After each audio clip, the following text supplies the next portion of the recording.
people fuck with me about being Asian, right? But you know, Filipinos are more like Spanish than we are Asian. It's really fucked up. But for a long time I grew up like, you know, like being ashamed of being Filipino. You know, people make fun of me, I bow haircut and all that good stuff. You know? Who's down playing the guitar, Asian? Huh? I'm getting it. Oh, do you want to do my set for me? You can come and do this whole for me. This is my brother-in-law, Jolin, by the way. I want y'all to give him a round of applause.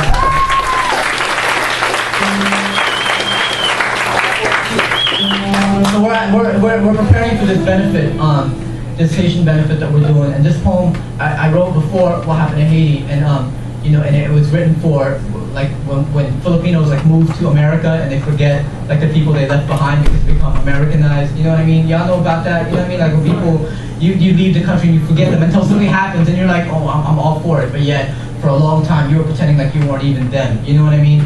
So and so I think it relates to what's going on in Haiti. I mean, Haitians, Asians, it's the same thing without just silent H, right? Okay. So so there you go. Bring me your tired. Bring me your hungry and your poor, so we came.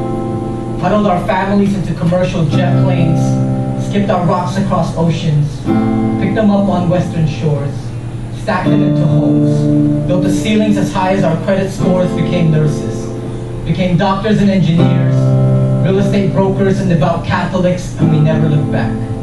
Liberty's beacon of hope shining so bright before us, we anchored ourselves at her feet, called ourselves citizen, and left nothing behind but the stretching shadow of our past, tugging at our heels with their empty stomachs, the typhoons coursing through their veins, the mudslides swiped on their cheeks, the rattling of aluminum rooftops pounding beside their heartbeat. The American dream doesn't allow us to think of such things.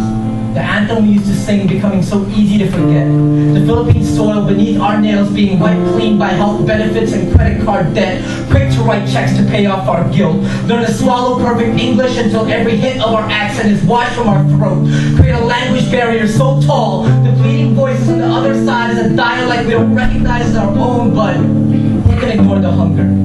Who can ignore the rumbling of stomachs that echo from home, the weight of their bellies heavy from swallowing stones? They search for Jesus in our eyes that we may turn those stones to bread, but we chose to remain silent instead, as if the flood waters could never reach our doors, as if we can't imagine how it feels to be the father, having to prepare his family for the storm, praying that the roof isn't as frail as a spirit, try pretending not to hear it.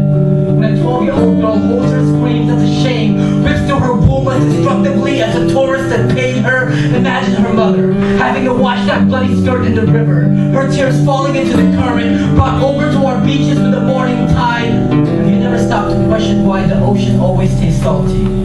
Have you never wondered how many bodies could be found at the bottom of canals tasted? The way malnutrition settles on the mouth like unheard prayers. The way dehydration makes it impossible to shed tears to show how much they hurt. Because while we button up our shirt and straighten our crooked ties, we can't hear them pounding on our doors from the other side saying, be careful who you impress.